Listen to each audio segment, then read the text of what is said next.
installment in a reading of this book called Dictionary of Obscure Sorrows. Last time I had a lot of fun reading this book, so let's get right into it. I'm just going to randomly pick a word from the middle of the book instead of going down one by one.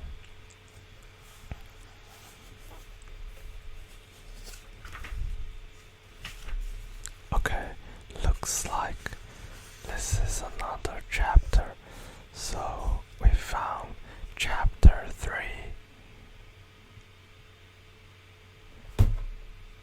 Montage of attractions, finding shelters in the presence of others.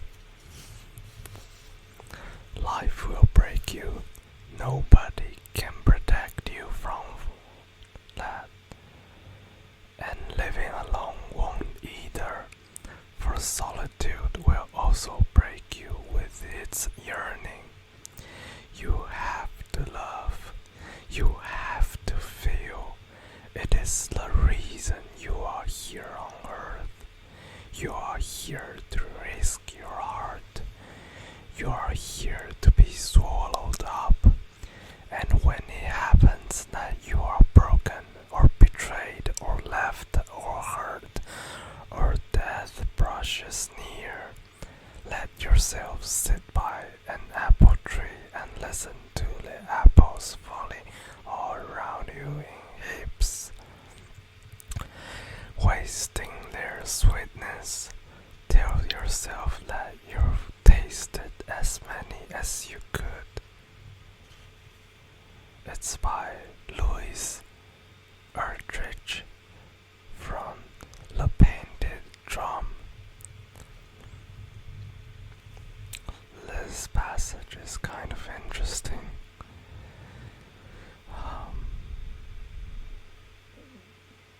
I don't know how I feel about it.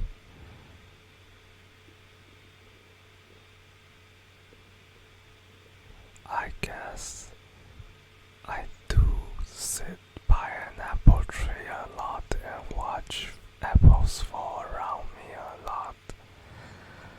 But I have a hard time telling myself that I've tasted as many as I could. It's hard to convince yourself that you've done everything that you could to enjoy life. Let's continue. The first word, meeting, M-I-D-D-I-N-G, from Middle English, meeting, alternate spelling of midden, a refuse heap that sits near a dwelling, pronounce meeting. Excuse me. Pronounce the meeting. Now, the tranquil pleasure of being near a gathering but not quite in it, hovering on the perimeter of a campfire, talking quietly outside a party, resting your eyes in the back seat of a car, listening to friends chatting up front, feeling blissfully invisible yet still fully included, safe in the knowledge that everyone is together and everyone is okay, with all the thrill of being there without the burden of having to be. That's such a nice word, isn't it?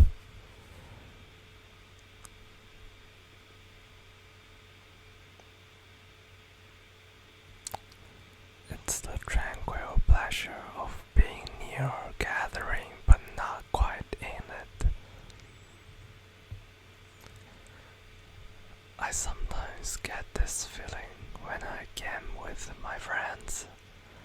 I don't talk a lot in any group that's like more than 3 people,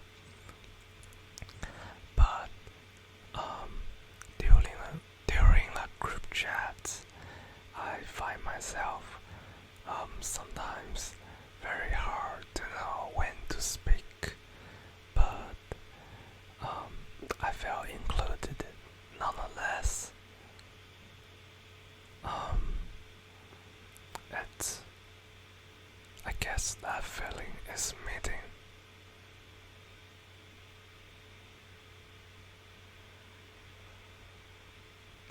It's like being a part of something,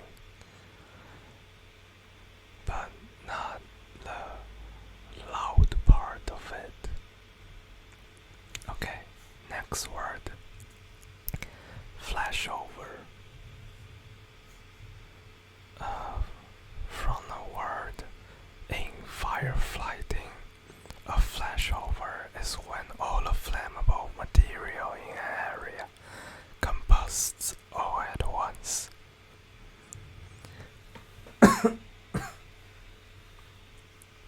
So this word comes from firefighting terminology. Flashover. Now, the moment a conversation becomes real and alive, when a spark of trust shorts out the delicate circuit you keep insulated under layers of irony, momentarily grounding the static emotional charge you built up through decades of friction with the world.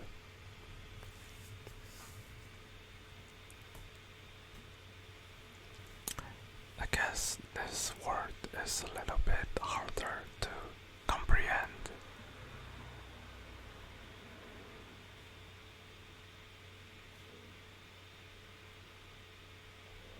But it could be achievable. Like, I remember when I was like 20 years old and I was with someone and we just talk all night long. Those late night talks. At some point,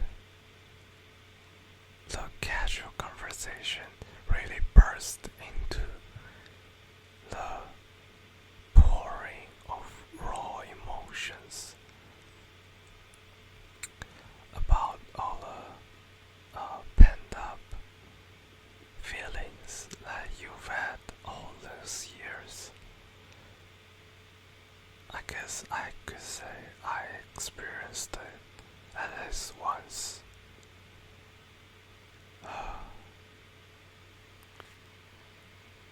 That was the time. Okay, next word. Incidental contact high.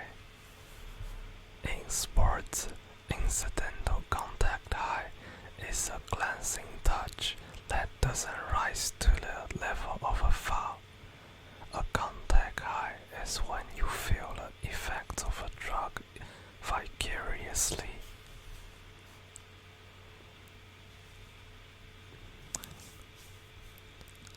So this word combines sports terminology and drug terminology.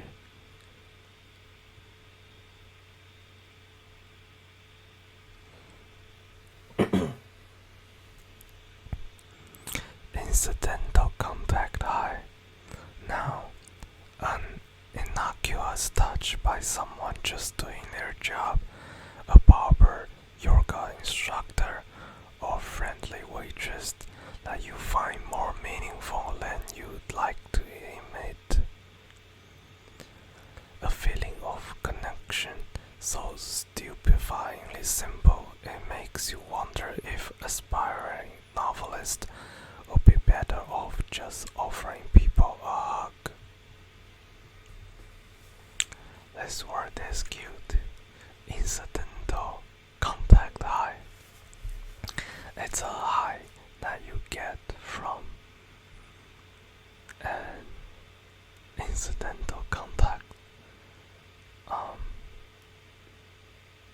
I guess more in a way of social contact.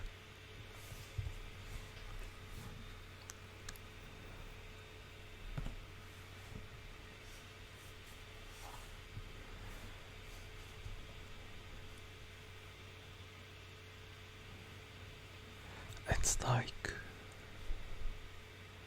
I get this feeling when I go to massages. The masseuse would checks your body when they lay you down and just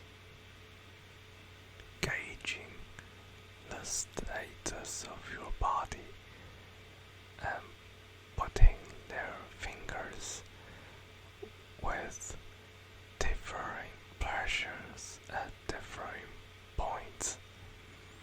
I get this sort of feeling of incidental contact high because it's a really tranquil feeling. I wonder what chapter are we in? We are in a chapter of montage of attractions, so all of these words, I guess, are also in some sense have some social connotation to it. That's nice.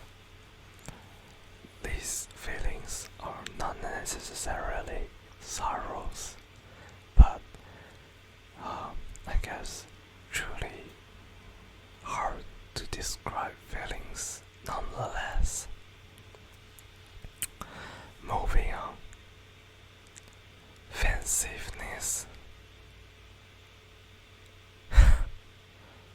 From Mandarin, 粉丝, fan, admirer, and defensiveness, pronounced fanciveness.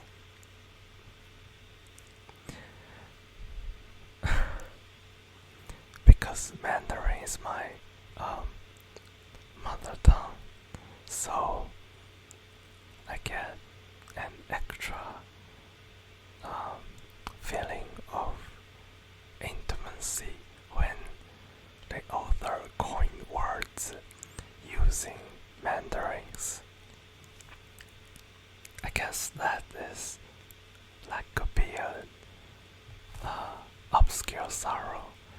Maybe I should write to him and tell him about this word.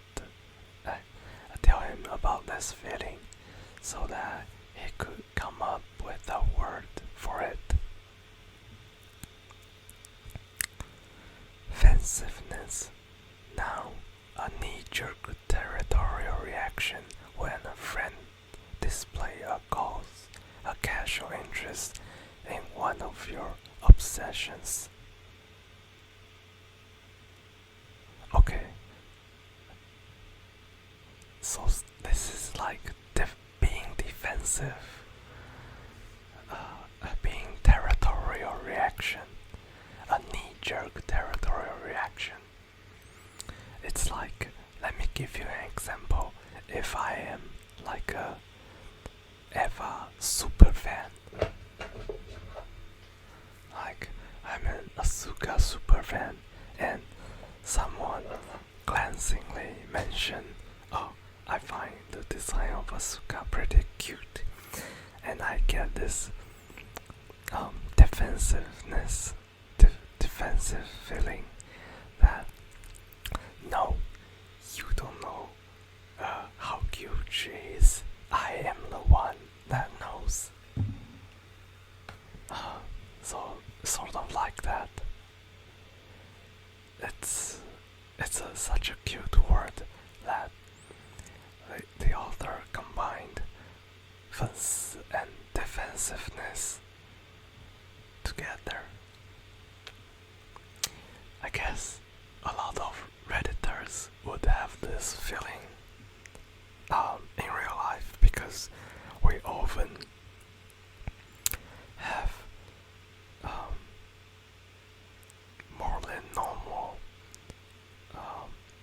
obsession with hobbies, and when people mention that they are also into some sort of hobbies, we get defensive and try to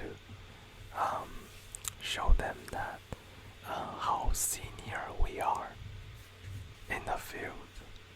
Anyway, moving on to the next word. Mottle-headed. From motley, comprising incongruous elements, plus headed. Pronounce mottle-headed.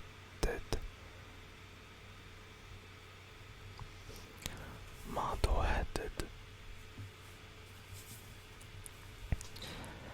Adjective.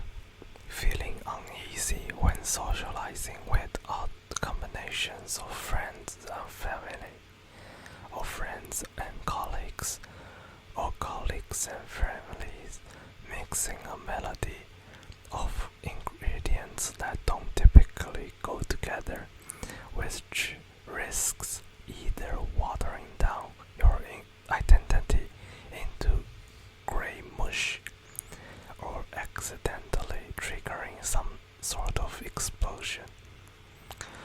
These words can be succinctly explained also with a meme that's like when you use personality A with friend group B and they reacting some sort of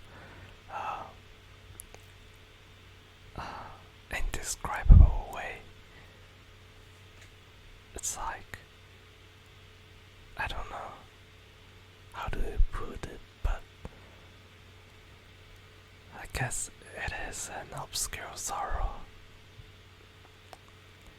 But I like to think that maybe I've read this from some psychology or some other journals or articles that each and one of us have a version of ourselves. I think I read this from a psychiatry textbook about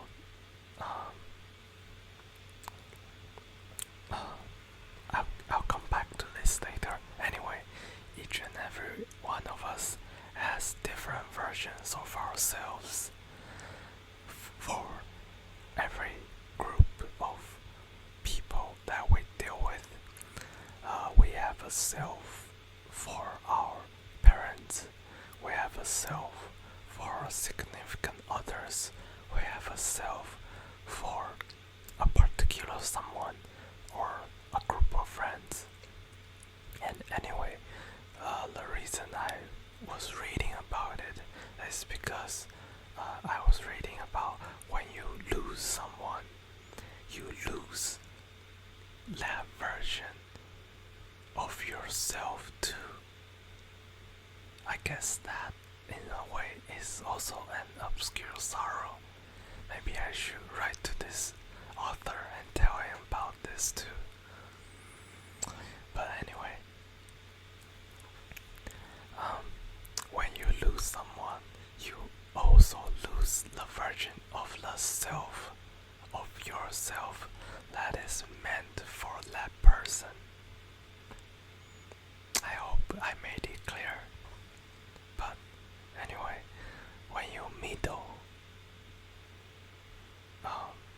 these different versions of selves together, you risk watering down your identity into grey mush or accidentally trigger some sort of explosion. Yeah, very true.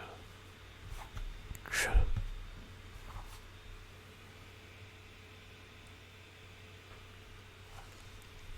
I guess guess we can look at some um, a couple words more. I guess we'll do um,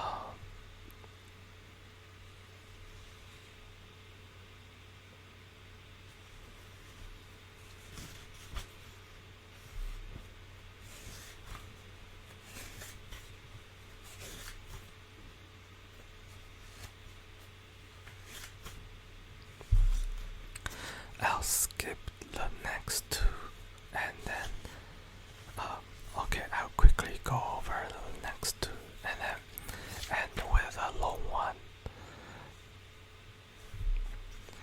The McFly effect refers to Marty McFly, the protagonist of Back to the Future, who travels back in time and interacts with his parents while they're still in their teens. Now, the phenomenon of observing your parents interact with people they grew up with, which reboots their personality into youth mode, offering you a glimpse of the dreamers and rascals they used to be before you came into the picture. I guess this one is not that hard to explain, but it's fitting that he calls these words the McFly effect. But sadly, I don't think I've ever experienced an episode like this, because I've never saw my parents interact with people they grew up with.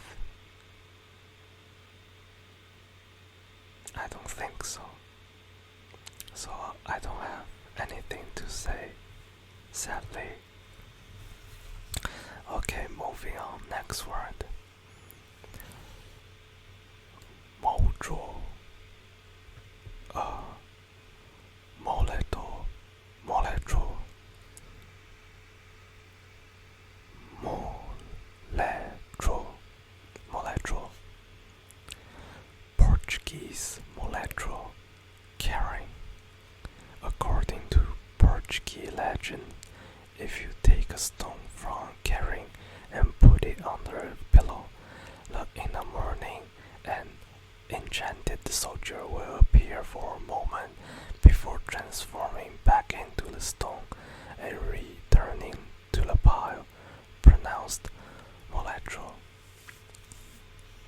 Now, a feeling of resonant connection with an author or artist you'll never meet, who they have lived centuries ago and thousands of miles away, but can still get inside your head and leave behind morsels of their experience, like the little piles of stone left by hikers that mark a hidden path through unfamiliar territories.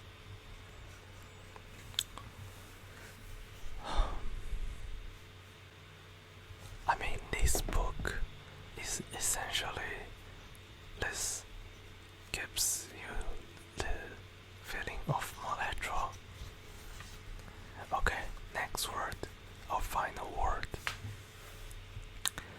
Opia, the ambiguous intensity of eye contact.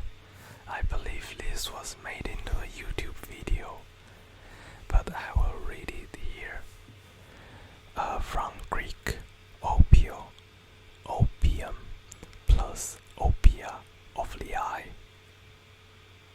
The word pupil is from the Latin pupilla, the little girl doll, a reference to the tiny image of yourself you see reflected in the eyes of another. This idea was the origin of Elizabethan expression to look babies, which means to stare lovingly into another's eyes, pronounced opia. Okay, this is the first word, the the first YouTube word that we're going to cover in our series. Okay. Obia. The ambiguous intensity of eye contact. So much can be said in a glance. You feel such ambiguous intensity looking someone in the eye. It's somehow both intrusive and vulnerable. Their pupils, glittering black, bottomless and opaque. The eye is a keyhole through which the world burrows in and the world spills out. For a few seconds, you can peek through a vault that contains everything they are, catching a glimpse of their vulnerability, their pain, their humor, their vitality, their power over others, and what they demand of themselves. But whether the eyes are the windows of the souls or the doors of perception, it doesn't really matter. You are still standing on the outside of the house. Eye contact isn't really contact at all.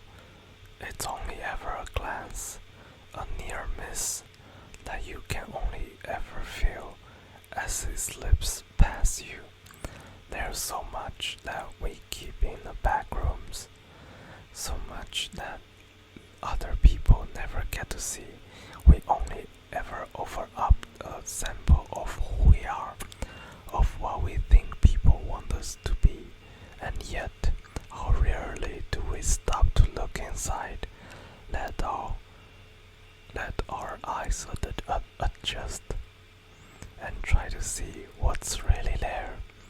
The world's hidden away in the eyes of the others. You too are peering out from behind your own doors. You put yourself out there trying to decide how much of the world to let in. It's all too easy for others to size you up and carry it their way. They can see you more clearly than you ever could.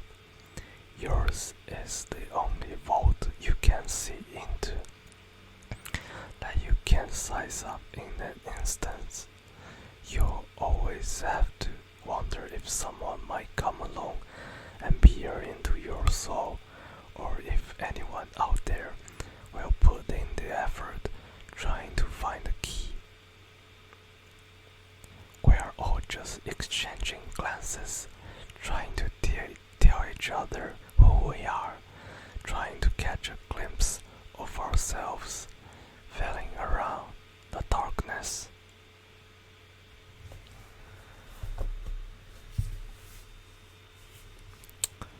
I guess that's it.